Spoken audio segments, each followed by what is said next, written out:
Soul Calibur 6.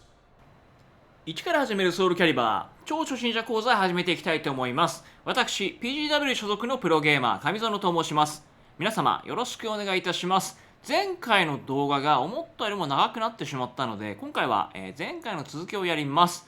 それだけだとちょっと寂しいので、いくつか追加で解説入れたいところがあるので、第3回はボタンの同乗詞について、技表の見方、ボタン設定の参考例をやっていきます。皆様よろしくお願いいたします。それでは超初心者講座始めます。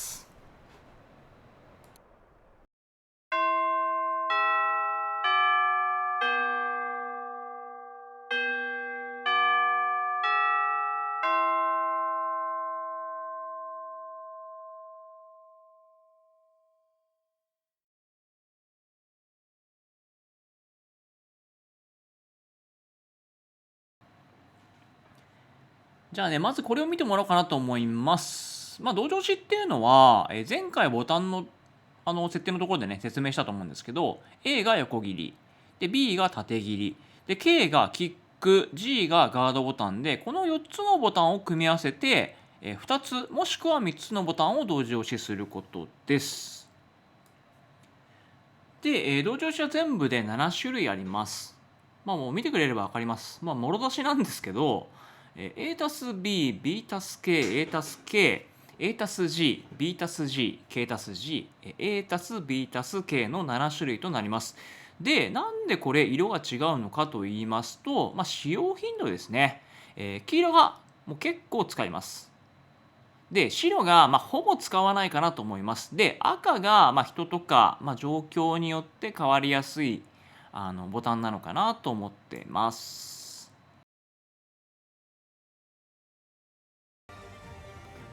じゃあね、もうちょっと突っ込んで、見ていきたいなと思うんですけど、A たす B、B たす K、A たす G、A プラ B プラ K ですね。4種類の、黄色に文字がね、変わってたやつ見ていこうかなと思います。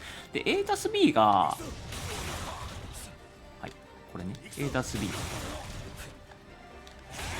イメージで言うと、ボタンのイメージですね。強めの技。強めの技が割り振られていることが多いですね。で、B たす K は、強めの技、その2みたいな感じなんですけど、キャラによっては、このジークフリートですね、自分が今動かしている左側のキャラ、これは構え、特殊な構えに移行する。っていうね、その構えに移行するので、B たす K を、結構経由したりすることが多いですね。構え持ってるキャラと持ってないキャラがいるんで、持ってるキャラの場合は結構構えは、B たす K に割り振られていることが多いですね。はい。で、次に、A たす G ですね。はい。A たす G。これは何かっていうと、投げ。これ投げは、その名の通り投げなんで、相手を投げます。はい。崩しの一つとして使うので、これは、絶対使います。で、A たす B たす K。これが前回、ちょこっとだけ話したんですけど、上のソウルゲージですね。これを使った、このクリティカルエッジ。はい。これです。超必殺技。これ使うので、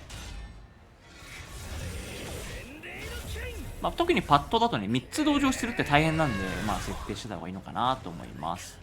あとは、その、後ろとね、この A たす B たす K でソウルチャージっていう一定時間強化されるような、こんなのが使えますので、この4つは特に使うんじゃないかなと思います。で、A たす K と K たす G。なんであんま使わないかっていうと、キャラによっては、まず A たす K 割り振られてないです。このキャラないです。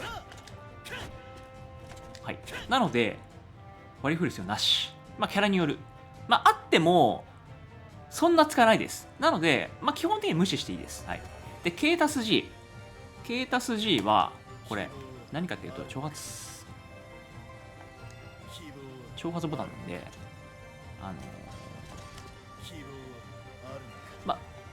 一応テクニックで使う場合もあるんですけど、基本的にはいらないです。はい。で、最後に B たす G。これは、なんで人によって使うかっていうと、リバーサルエッジっていうね、はい、これも後々説明するんですけど、まあ、スト4とかやってた人なら分かんないから、セービングアタックか、相手の攻撃を耐えて攻撃を繰り出すっていうシステムがあるんで、まあ、これ使う人はビータス G、ね、入れてた方がね、やりやすいんじゃないかなと思います。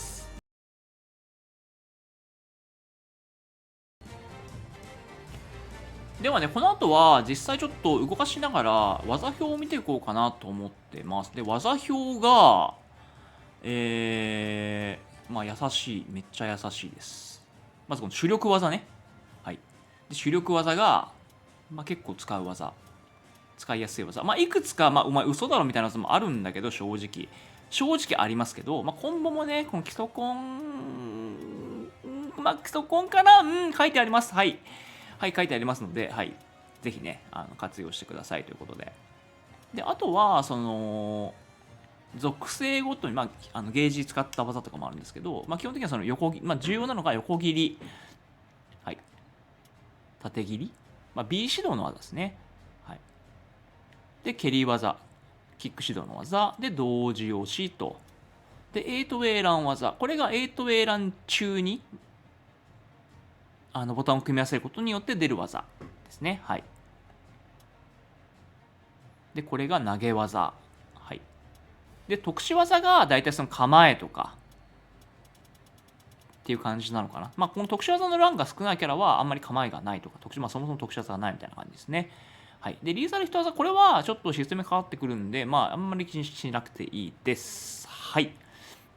で、俺これ最初技表を見て結構、不親切だなと思ったんですけど、そんなことなかったです。このね、三角ボタンのヘルプボタンを押してください。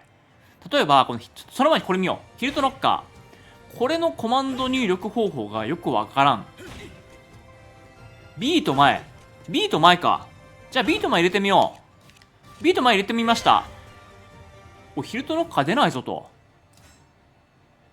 B と前入れてんじゃん。ってなるんですけど、B と前入れると、この、イリュージョンランパートって技が出るんですよね。はい。これ一発目。で、これ、このちっちゃい B、なんか上のこのガントレットブレーカーの B とヒルトノッカーの B、こう見るとサイズが違うんですよ。で、これ何なのっていう。わけわかんないじゃんってなるんですけど、この三角ボタンしてください。これめっちゃ親切でした。俺全然ね、説明ないな、このゲームと思ったんですけど、めちゃくちゃ説明されてました。すいませんでした。まずこの基本のね、ボタンから説明されてるんですけど、で、このボタンも、この黒くなってるやつ、これはボタンホールド。ボタンホールドっていうのは、まあ、長く押す。押した後にそのまま押し続ける。そうするとボタンホールドになります。はい。ガードボタンもね。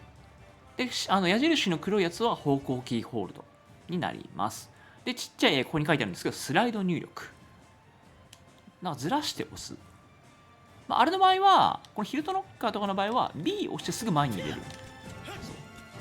これだと、前と B だとこれが出ちゃうんですけど、B 前って入れると、このヒルトノッカーが出るみたいな感じですね。はい。これとかもランパードバース。これは B 主導。で、これは3つの数字、まあ、BGB っていう組み合わせなんですけど、これは B と G をパパンって押して、最後に B を押すっていう感じですね。例えばちょっとやってみましょうか、これ。で、この B が遅いと、入力が遅いと、そもそも B からガードが遅いと、普通に B が出ちゃう。B の出始めをガードでキャンセルすると、こんな感じのね、モーションになるんですけど、その最中にもう一回 B を押すっていうイメージですね。はい。こういうのがあるから、まあ、ちょっとめんどくさいね、正直ね。これだから 3D 格ゲーは、みたいな感じで言われやすいんですけど、まあ、やってれば、まあ、だんだん覚えてくるんじゃないかなと思います。で、こっちの記号を見れば、HML ですね。この丸のついたやつ。これ右側に書いてあるんですけど、これが攻撃属性になります。はい。今ね、この技はどういう攻撃なのかっていうのが、書かれています。で、SM とか、SL、これはね、まあそのうちシステムのところで話そうかなと思います。はい。まあ基本的にはもうね、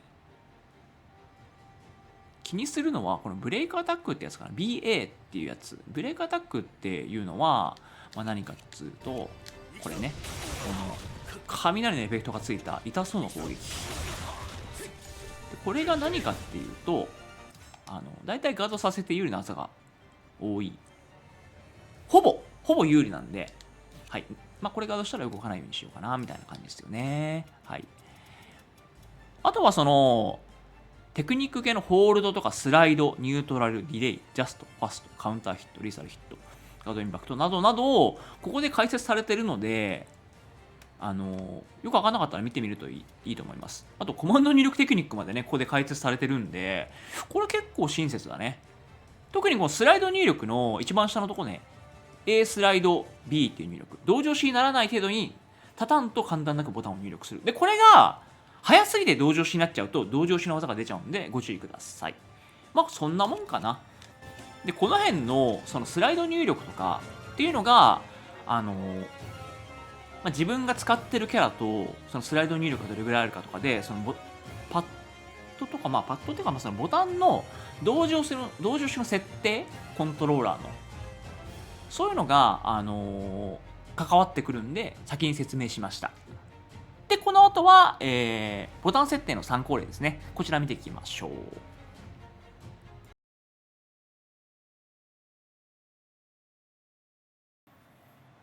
はい、まずはね、自分がパッド操作するならって感じの配置がこちらになります。ABKG に関しては、変えてる人はほぼいないんじゃないかなと思います。で、上側ですよね。R1 が A プラ B。これがね、結構よく使うボタンなんで、あと同乗詞が配色にちょっと難しいので、ここに設定してます。で、R2 が、結構ね、みんなここに A プラ B プラ K ボタン入ってます。なんか押しやすい。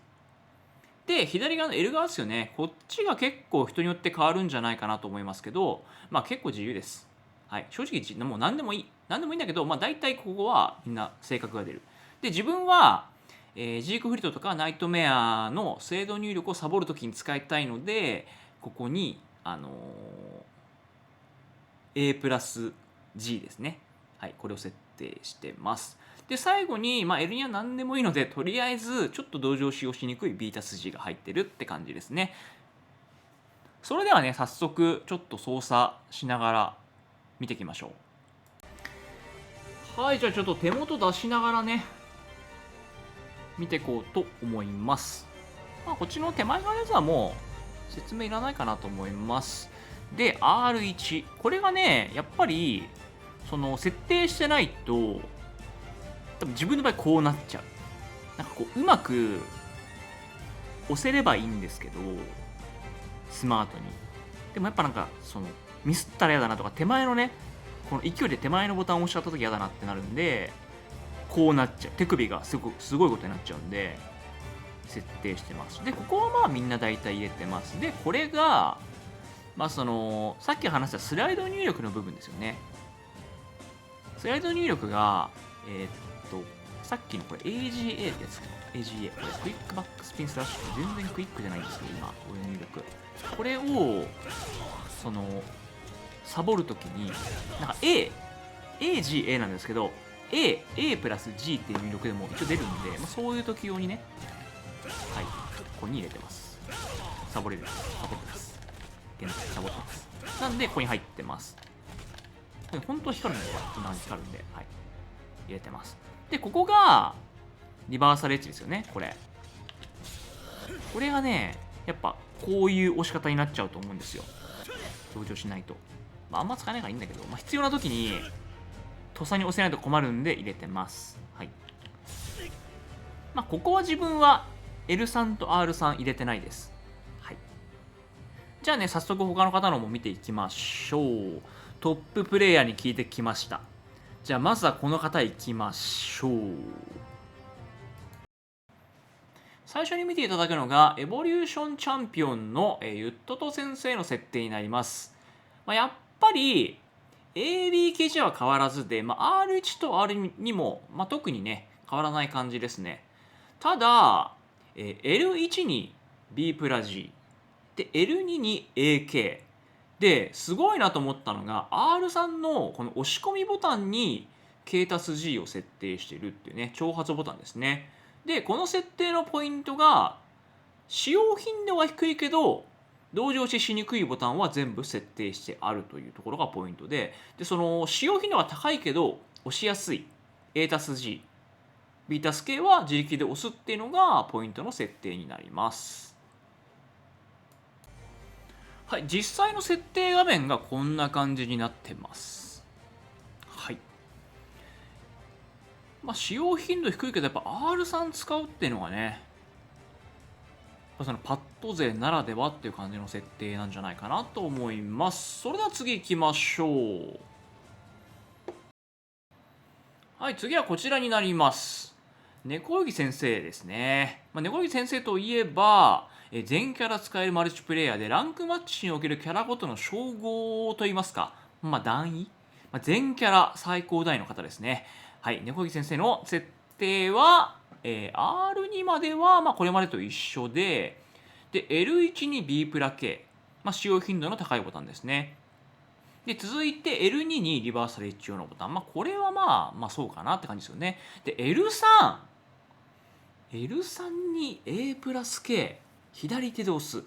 なるほど。で、これはやっぱポイントは、その押しやすいけど使用頻度の高いボタンを L1 に置いてるっていうのと、やっぱりその A プラ B プラ K。これがやっぱ共通なのかなっていうのと、L3 に A プラス K を送ったとって感じですよね。さあ、それでは次、実際のボタン配置見てみましょう。こちらが、猫よぎ先生の実際のボタン配置となります。こんな感じで、なんかいっぱい埋まってんのやっぱ新鮮ですね。はい。実際こんな感じなんで、気になる方はね、ぜひ設定してみてください。最後がバーナー先生になります。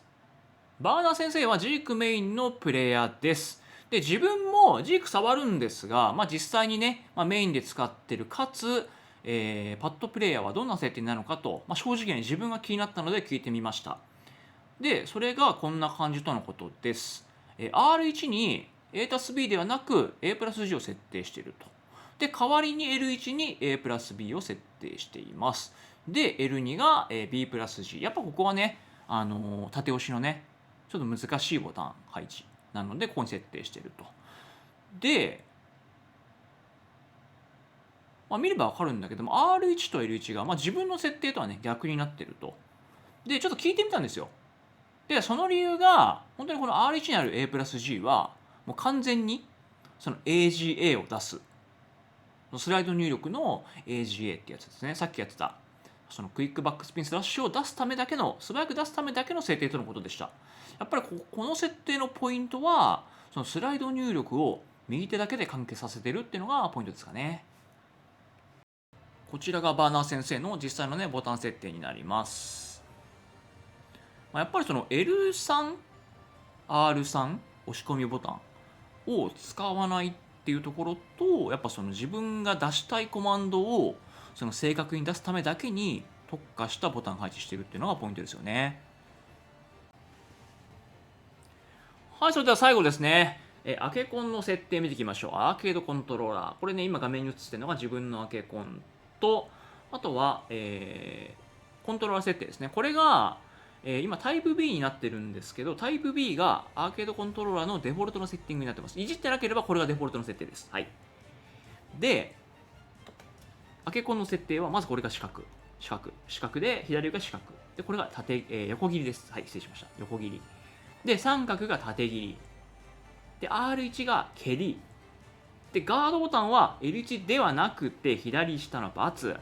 これがガードになります。で、この4つが基本のボタンになります。で、あとはいろいろあるんですけど、多分あんまりこの下の3つ使わないです。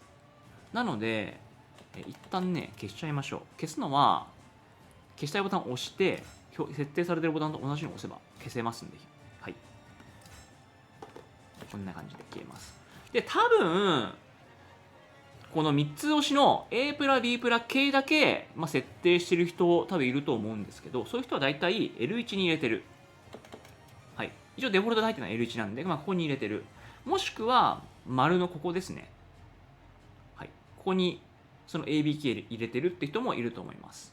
で、自分のボタン設定はここから、この5ボタンですよね。ここから、はい、A のこの四角の横ですね。横にちょっと動かして、ここに丸ボタン設定します。で、あと2つ、R2 と L2 が余ってるんですけど、ここに両方挑発入れます。はい、これ消すとね、はい、こんな感じで。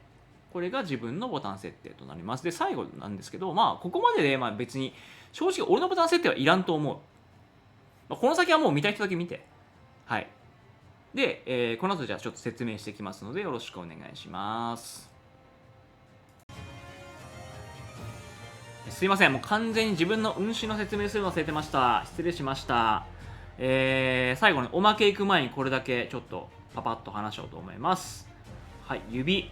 自分はメインで4本使います。小指以外使います。まあ、小指も使うんですけど、はい、親指、ガードボタン、人差し指、こう横切りね。で、縦切り。で、薬指でキックを押すと。基本的にほぼ固定です、これ。固定配置。で、ここの L に A たす B たす K があるんで、まあ、ここを小指で押したりとか、ABK はこの3つのボタン指、はい、で同時打ちしたりします。で、挑発を押すときとかは割と、まあ、ずらして小指で押すとか、まあ、薬指で押すとか、なんか結構ね、そこの辺は決まってないです。下手したらここまで引っ越しちゃう時もあるんで。はい。まあ、アゲコンの場合ね、同情しって基本的にしやすいんで、まあ、ABK ぐらいかな。まあ、でも気分なんで、本当にどっちを押すかは。こっちで3つ押すか、小指で1個押すかは決まってないですね。とっさの時は、やっぱこっちバンって押す時が多いっていう印象ですね、自分は。はい。で、ガードは本当にもうほぼ置いてます。いつでも押せるように。これ結構大事です。人によって他の人はどういう風にやってるか分かんないけど、自分はこんな感じです。はい、というわけで最後、おまけね、いきましょうか。はい。はい、それではね、ここから、まあ、もうおまけコーナーと言ってもいいんですけど、なぜじゃあこの丸ボタンを設定したのかというお話をいたします。で、まずその話をするに必要なのがこのセスカというキャラクターなんですが、このキャラ、とてもコマテクが必要な、コマテテクニックが、要求されるキャラクターでございます。まあ、いろんなね、スライド入力とか、ジャスト入力、ファスト入力、なんかさっきのジークの AGA、クイックバックスピンスラッシュだったっけ、なんかあんな感じの、入力あるんですけど、それが、AGB ですね。AGB。はい。AGB。AGB ってやると、この剣を突き上げるんですけど、これを早くやると、コンボダメージがすごい伸びるんですよ。で、自分でいろいろ考えて、なんかこうずらしてみたりとか、なんかないかなみたいな探したんですけど、全然うまくいかなくて、この丸ボタンに A を追加したんですよ。そうすると、この縦押しから中指を押すっていう運指から、最初がもう開幕中指、親指、人差し指でこうずらして押しやすくなったんですよね、入力が。そうするとこんな感じで、まあ、そこそこ出る。こんな感じで出るようになったんですよ。そのためだけにこの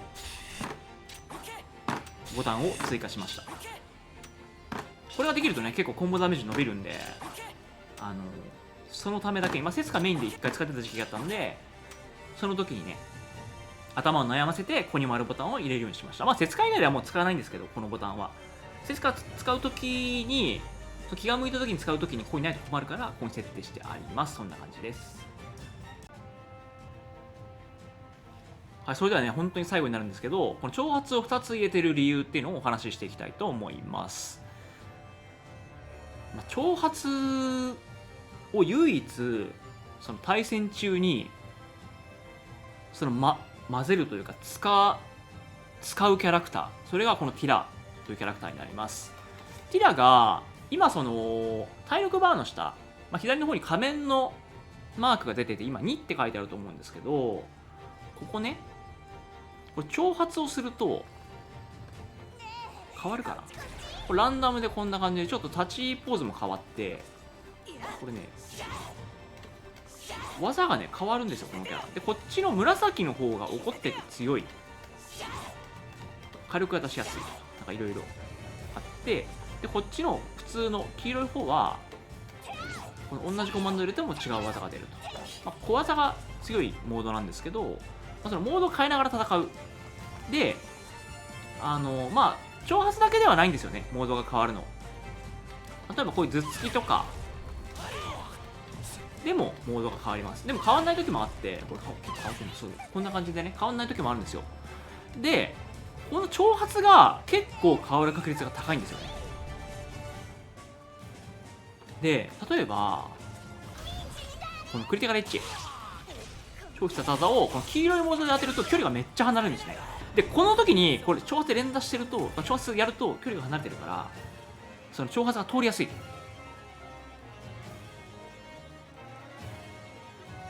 で最初は片方にしか設定してなかったんですよ。そしたら右下だったかな。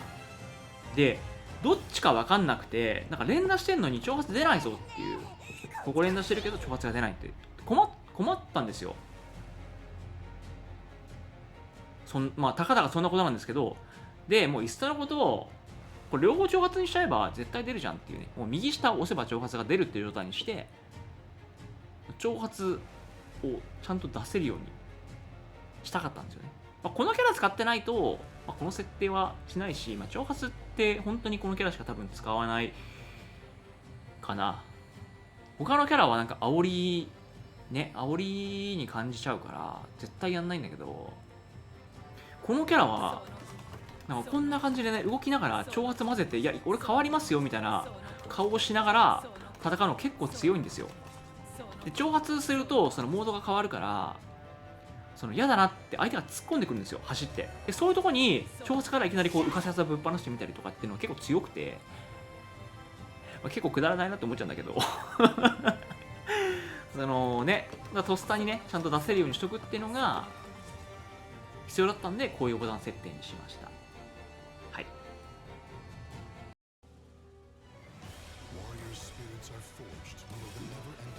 今回の動画はここまでとなります。思ったより圧倒的に長くなってしまいました。すみません。いろいろリリオとか、これやっちゃおうかなとかやってると、だんだん増えてね、こんなことになってしまいました。こんだけその長いのであれば、またねちょっと分割して、次回やってもいいかなとか思ったんですけど、それやってると永久に進まなそうなんで、今回の動画はこんな感じの長さになってしまいました。少しずつその動画の、作業効率が良くなってきてるのは自分でもね感じてるんで、もう少し短時間で少なくなったら、編集もね力入れやすくなるのかなと思ってます。で次回なんですけど、そろそろ触れますか。